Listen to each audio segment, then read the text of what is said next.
A graça e a paz de nosso Senhor Jesus Cristo esteja sobre a tua vida. Hoje nós vamos compartilhar a palavra do livro de Êxodo. Vamos compartilhar um pouco sobre a saída do povo do Egito.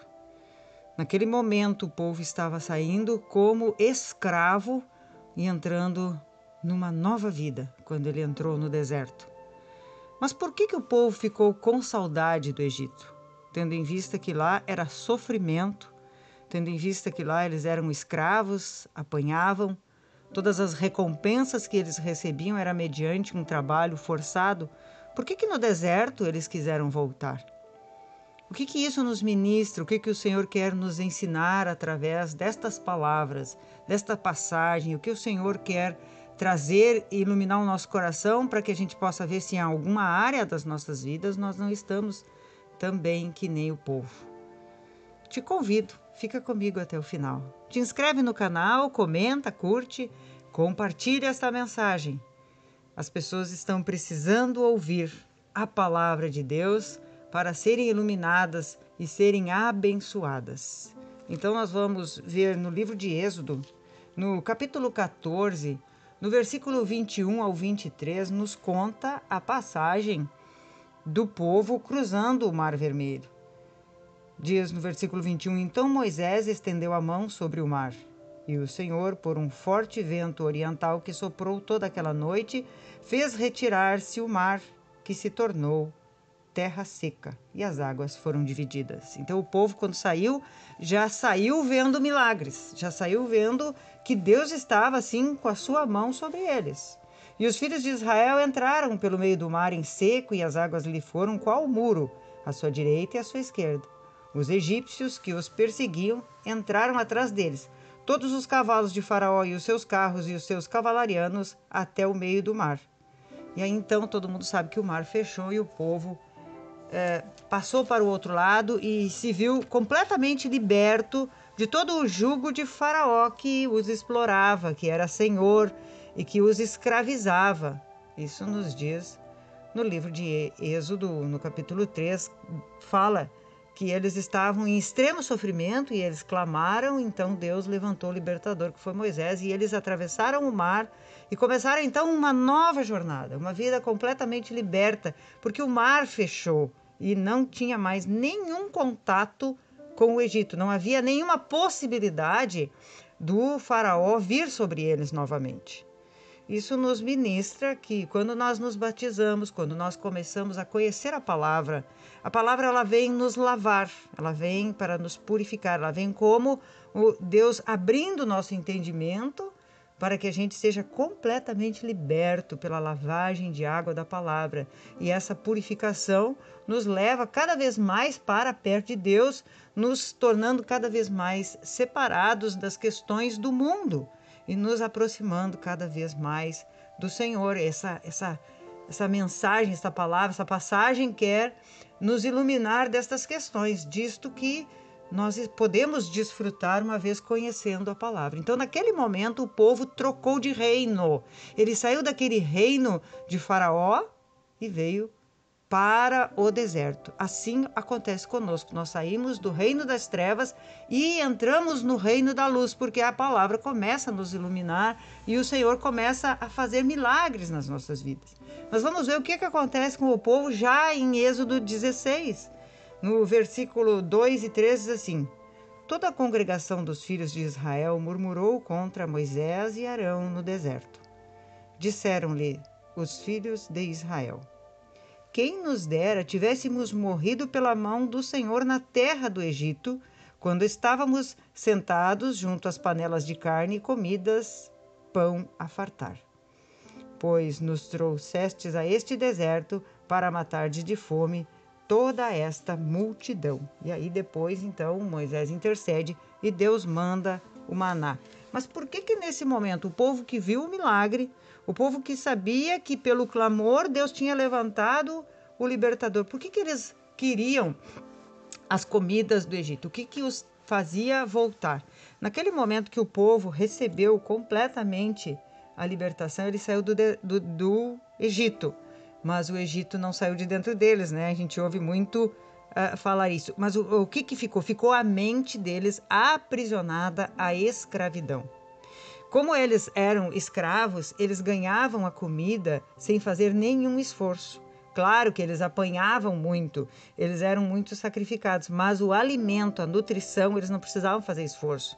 Então eles estavam assim vendo que ali no deserto eles não tinham a provisão, eles não tinham o que comer, eles já acharam que seria melhor eles ficarem como escravos.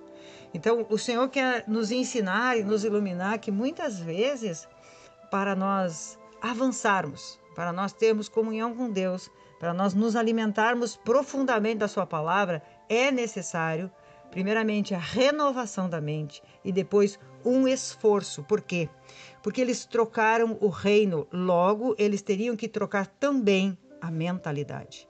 É isso que o Senhor quer fazer conosco. Nós estávamos no mundo, nós pensávamos como o mundo pensa, nós conhecíamos todas as coisas, né? Se alguém fizesse alguma coisa para nós, nós tinha que devolver, nós tinha que revidar, nós tinha que nos vingar, nós tinha que provar para os outros muitas coisas. E hoje, depois que a gente conhece a palavra, Deus manda nós perdoar, Deus manda nós ter paciência, Deus manda dizer que a nossa vida, ela é nós que prestamos conta da nossa vida diante de Deus, não temos influência dos outros, que é nós com Deus, que nós temos que ajustar tudo e que isso exige de nós um esforço. Mas por que eles ficaram aprisionados? Porque lá eles ganhavam tudo de graça. E aí agora, quando a gente conhece a palavra, é necessário um esforço para que mudemos a nossa mente, a nossa maneira de pensar.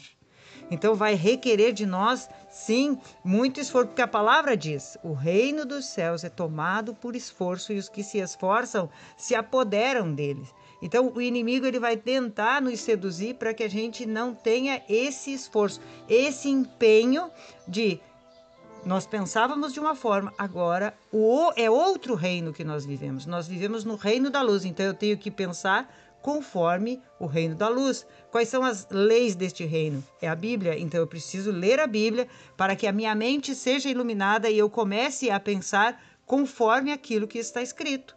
Lá no mundo a gente aprendeu que a gente podia se vingar, agora a gente aprendeu que a gente tem que perdoar. Lá no mundo diz que a gente tem que correr atrás e se alterar e brigar e se levantar. O Senhor nos ensina a termos paciência e esperarmos nele. Então, como é difícil nós trocar, isso não é muito simples, né? Quando a gente tem que esperar no Senhor, quando todas as portas estão fechadas e a gente precisa se aquietar no Senhor. No mundo todos vão pela força do seu braço, pelas conveniências, eu falo com fulano e esse dá um jeito e assim faz assim, e eu vou fazer desse jeito. Agora com o Senhor é diferente, nós temos que orar e esperar a sua resposta, esperar a sua direção, e isso nos dá angústia, isso nos dá ansiedade, mas o que o Senhor requer de nós? O esforço de confiar nele, de ter uma mente renovada e de viver por aquilo que a sua palavra diz, por aquilo que ele nos dirige, pois que ele agora é o nosso rei. E se ele é o nosso rei, nós temos que obedecer à sua vontade. Só que para obedecer à sua vontade, nós muitas vezes vamos nos debater. Por quê? Porque a nossa mente, às vezes, em algumas áreas, está aprisionada ao Egito, a maneira antiga de pensar. Por isso que em Romanos 12, 2 diz: não vos conformeis com este mundo, né, com este século. Não estejamos conformados, quer dizer, na forma do mundo, na forma, né, do mundo. Nós temos que estar conforme a palavra. Não vos conformeis com este século, mas transformai-vos pela renovação da vossa mente, para que experimenteis qual seja a boa, agradável e perfeita vontade de Deus. Então, a primeira coisa que nós precisamos transformai-vos, é nós com Deus, pela renovação da vossa mente. Então, toda a transformação que nós precisamos começa na nossa maneira de pensar. Então eu tenho que pensar conforme o meu rei, as leis do meu reino a qual eu pertenço, manda, e nós pertencemos ao reino da luz. E aquele que pertence ao reino da luz tem que alinhar os seus pensamentos conforme a lei desse reino. Nós não somos mais das trevas, nós não pertencemos ao reino das trevas.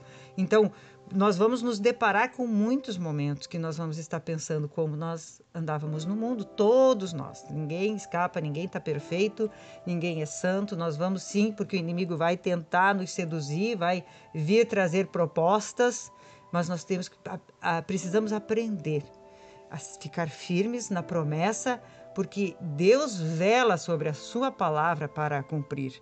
Então, Ele tem prazer em cumprir a sua palavra. Ele tem prazer em nos abençoar. Ele tem prazer em nos libertar. Mas para que a nossa mente seja renovada, para que as nossas atitudes mudem, para que nós aprendamos a confiar no Senhor, isto vai dispensar de nós muito esforço. Aí está o campo de batalha.